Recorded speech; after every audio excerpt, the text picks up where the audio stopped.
અમેરિકામાં વધુ એક મોટી ઘટના. ન્યૂયોર્કમાં નાઇટ ક્લબમાં અંધાધૂંધ ગોળીબાર, 11ના મોત. અમેરિકામાં ન્યૂ ઓર્લિયન્સ બાદ હવે ન્યૂયોર્કની એક નાઇટ ક્લબમાં અંધાધૂંધ ગોળીબારની ઘટના સામે આવતા હડકંપ મચી ગયો છે. આ ઘટનામાં લગભગ 11 જેટલા લોકો માર્યા ગયાની જાણકારી છે. અહેવાલ અનુસાર ન્યૂયોર્કના ક્વીન્સ વિસ્તારમાં આવેલી અમેઝન નાઇટ ક્લબમાં આ ઘટના બની હતી, જ્યાં હુમલાખોરે અંધાધૂંધ ગોળીબાર કરી દેતા 13 લોકોને ગોળી વાગી હતી, જેમાંથી 11 ઘટના સ્થળે જ મૃત્યુ નિપજ્યા હતા. ઉલ્લેખનીય છે કે ઘટનાની જાણકારી મળતા જ પોલીસ કાફલો ઘટના સ્થળે દોડી આવ્યો હતો. પોલીસે જણાવ્યું કે અમેઝર ઇવેન્ટ હોલમાં ફાયરિંગ થયાની જાણકારી મળી હતી. આ હુમલામાં 3 અન્ય લોકો ઘાયલ થયા હોવાની જાણકારી મળી છે, જેમની સ્થાનિક હોસ્પિટલમાં સારવાર ચાલી રહી છે.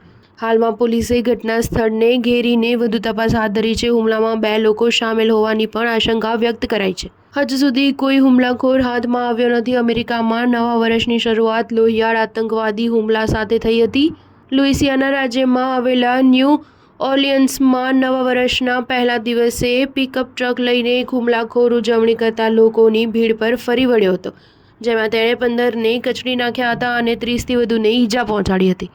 સ્ટાર ન્યૂઝ 7 હંમેશા સચ્ચાઈની સાથે.